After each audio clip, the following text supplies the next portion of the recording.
আসসালামু আলাইকুম। আজকে আরও একটি অ্যাকাউন্ট লক থেকে আনলক করে দেখাবো। তো এটাও কিন্তু প্রথমে ওই যে কিপ ইউর অ্যাকাউন্ট সেভ যে সমস্যাটা আছে ওইটা ছিল, ওইখান থেকে লক ফালানো হয়েছে। তো আপনাদেরকে মানে এই ভিডিওতে সম্পূর্ণ কিপ ইউর অ্যাকাউন্ট সেভ বা লক আইডি এইগুলার সম্পূর্ণ ডিটেলসে বলবো। আর অনেকেই দেখি যে ভিডিওতে কমেন্ট করেন, আপনারা কমেন্ট না করে স্ক্রিনে দেওয়া হোয়াটসঅ্যাপ নাম্বার আছে ওইখানে যোগাযোগ করেন। তো এই অ্যাকাউন্টটা এখন আনলক করা যাক। এখানে বলতেছে যে গেট স্টার্ট, আপনি করবেন কি গেট স্টার্টে একটা চাপ দিয়ে দিবেন। তারপরে আপনার কাছে নেক্সট অপশন আসবে, আপনি এখানে চাপ দিয়ে দিবেন। অনেকে এখানে দেখায় যে কনফার্ম ইউর আইডেন্টি, আপনাদের যদি কার্ড না থাকে বা নিজেরা পারতেছেন না তাহলে স্ক্রিন দেওয়া হোয়াটসঅ্যাপ নাম্বার যোগাযোগ করতে পারেন। আর বর্তমানে হইতেছে কি ওই যে কিপ ইউর অ্যাকাউন্ট সেভটা যে আছে এইটার রিভিউটা অনেক গ্লিচ দিতেছে, মানে এখন বর্তমানে সবারই এই প্রবলেম হওয়ার কারণে ওই রিভিউগুলো দিতেছে না, মানে অ্যাকাউন্টগুলো ঠিক হইতেছে না। তবে এখন সার্ভারটা আগের থেকে হালকা একটু ভালো আছে, আপনারা কাজ আরও দিতে পারেন। আর যাদের কাজ দেওয়া আছে তারা কষ্ট করে একটু 5 থেকে 6 দিনের মতো ওয়েট করেন। আপনাদের অ্যাকাউন্টগুলো যদি ওই রিভিউটা আবার চলে আসে, মানে গ্লিচটা চলে যায়, তাহলে ওইগুলো আবার ঠিক করা যাবে। মানে ওই 6 থেকে 7 দিন বা এরকম গেলে ওই আবার সাবমিট দিলে আপনাদের অ্যাকাউন্টগুলো ঠিক হয়ে যাবে। তো আপনাদেরকে অ্যাকাউন্ট আনলক করে দেখাই। এখানে বলতেছে আপনার পরিচয় নির্ধারণ করুন। আপনি এখানে দেখি এখানে অপশন কি দেয় আমাকে।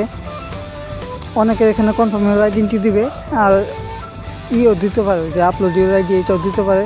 তো এখানে অনেক ঝামেলা করতেছে, মানে এম ডটে যখন আমি সাবমিট দিতে যাই ওইটা সাবমিট নিতেছে না। তো আপনাদেরকে আমি ওয়েব ডটেই দেখাবো। ওই যে ডেস্কটপ মোড, যে এই ডেস্কটপ মোডে সাবমিট দিলে হবে কি এখানে কোনো গ্লিচ থাকে না। তো এখানে বলতেছে আপলোড ইউর আইডি, আপনি এখানে চাপ দিবেন। এখানে বলতেছে নতুন ইমেল অ্যাড্রেস দিন। এখানে আপনি অ্যাকাউন্টের ইমেল ভুলেও দিবেন না, আপনি এখানে নতুন একটি জিমেল দিবেন। তবে মনে রাখবেন আপনার এইগুলাই স্টেপ কমপ্লিট করবেন যদি আপনার ফেসবুক আইডির নাম এবং জন্ম তারিখের সাথে আপনার এনআইডি কার্ড বা আইডি কার্ডে মিল থাকে। এছাড়া আপনি এগুলো করতে যাবেন না। আর এগুলো যদি না পারেন তাহলে স্ক্রিনে হোয়াটসঅ্যাপ নাম্বার যোগাযোগ করতে পারেন, আপনাদের কাজগুলো করে দেওয়া হবে। তারপরে জিমেলে একটা কোড চলে যাবে। কোন জিমেলে যাবে? যেই জিমেলটা আপনি এখানে বসে আসলেন ওই জিমেলে এটা 1 মিনিটের ভিতরে কোডটা চলে যাবে। আপনি এখান থেকে কোডটা নিয়ে এখানে বসাই দেবেন। তো এখানে কোড দেখেন, আমার এখানে কোড আসছে, হয়তো একটু মানে নেটের জন্য বা যেই কারণে হোক এখানে একটু কোড আসতে একটু লেট হয়, ওইটা ব্যাপার না।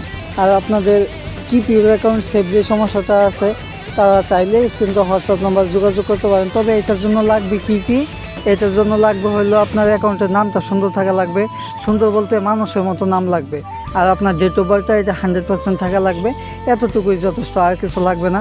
আর তো এখানে আপনি কোডটা যখন বসাই দিবেন তখন আপনাকে বলবে যে আপনি কি সাবমিট দিবেন। Passport, driving licence, national ID card বা ভোটার কার্ড, এগুলো অনেক অপশন পাবেন। আপনার কাছে যেটা আছে ফেসবুক আইডি নাম এবং জন্ম তারিখের সাথে মিল আছে আপনি ওইটা সাবমিট দিবেন। আর যদি আপনার কাছে কার্ড না থাকে তাহলে ভুল করে বা অযথা কোনো কার্ড সাবমিট দিবেন না। এগুলা হয় কি যে ভুল কার্ড সাবমিট দিলে গ্লিচ ধরে যায়, তখন 15-20 দিন বা পরে যদি আমাদের থেকেও ঠিক করানো হয় তখনও অ্যাকাউন্টগুলো ঠিক হতে চায় না। তাই নিজেরা চেষ্টা না করাটাই ভালো। যদি আপনার কাছে নাম এবং জন্ম তারিখের সাথে মিল না থাকে তো আপনার সাবমিট দেওয়ার পরে 48 ঘন্টা সময় নেবে। আপনি ওয়েট করবেন, 48 ঘন্টায় ওয়েট করবেন। এটা 48 ঘন্টা নেবে না, হয়তো 10-20 মিনিট বা আপনার 2 ঘন্টা, বা হয়তো কিছু ক্ষেত্রে মানে 100 মধ্যে 2-1টা আইডিতে 48 ঘন্টা সময় নেয়। আর আপনাদেরকে বলি ওই যে ইম্পোস্টার রিপোর্ট যে দেখাইছিলাম ওই রিভিউটা এখন বর্তমানে গ্লিচ দিতেছে, তাই অনেকে যারা নিজেরা চেষ্টা করে পরে দিতেছে না যে কাজগুলো, ওইগুলো কিন্তু হইতেছে না, নিজেদের চেষ্টা করা যাবেই না। তো এখানে দেখেন আমার এখানে দেওয়ার সাথে সাথেই মানে কিছুক্ষণ পরেই ওই রিভিউটা চলে আসছে যেটা আমি এখানে দিলাম। তো এইখানে করবেন কি গেট স্টার্ট অপশন, এই যে বর্তমানে নতুন সিস্টেম দিছে গেট স্টার্ট নাই। তো আপনারা মানে আমিও কনফিউজ হয়ে গেছিলাম যে এটা কোথায়। তো প্রথম যে মেসেজটা আছে এটার উপর চাপ দিয়ে যে আনলক ইউর অ্যাকাউন্ট, এখানে চাপ দিয়ে ধরবেন। চাপ দিয়ে ধরে কপি ইউআরএল করে এই লিঙ্কটা নিয়ে বসাই দেবেন। বর্তমানে কিন্তু আগের মতো রিভিউটা দেয় না, ওটা অনেকেই হয়তো কনফিউজ হয়ে যেতে পারেন যে এইটা কি আসলো। তো এখানে চাপ দিয়ে ধরে যেই ব্রাউজার আপনার, আমি প্রতি ভিডিওতেই বলি যে আপনি যেই ব্রাউজারে আইডি কার্ড মানে আনলকের জন্য সাবমিট দিয়েছেন ওই ব্রাউজারে যাবেন, যাই আপনি করবেন কি সার্চের অপশনে শুধু লিঙ্কটা দিয়ে দিবেন, তারপর আপনার অ্যাকাউন্টে আনলক হয়ে যাবে। দেখেন এখানে আমি সার্চের অপশন দিলাম, তারপর আমাকে বলতেছে নেক্সট, মানে পরবর্তী মানে আমার আইডেন্টি কার্ডটা কনফার্ম করা হয়ে গেছে। তারপরে যে এইগুলো তো আপনি মানে নাম্বার জিমেল রিমুভ করলেও করতে পারেন, না করলে এটা আপনার ব্যক্তিগত ব্যাপার। তারপর আপনি যে ডন্ট রিমুভ বা রিমুভ করবো না বাংলায় এখানে চাপ দিয়ে দিবেন। তারপর আপনার কাছে মানে বলবে যে এইখানে বর্তমানে নতুন নিয়ম চালু হয়েছে যে পাসওয়ার্ড চেঞ্জ করতে বলে। আপনি পাসওয়ার্ড যে কোনো একটা মন মতো বসাই দেবেন। তবে যেই অ্যাকাউন্টগুলোতে গ্লিচ আছে ওইগুলোর পাসওয়ার্ড কিন্তু চেঞ্জ হয় না, মানে চেঞ্জের মতো দেখায়, তারপর ওইগুলো চেঞ্জ হয় না। তো এখানে আপনি পরবর্তীতে চাপ দিয়ে দিবেন। তারপর আপনার কাছে দুইটা অপশন দিবে যে ফেসবুকে ফিরে যান বা ইংলিশে থাকবে যে ব্যাক টু ফেসবুক। আপনি ব্যাক টু ফেসবুকে চাপ দিয়ে দিবেন, আপনার অ্যাকাউন্ট ঠিক হয়ে যাবে।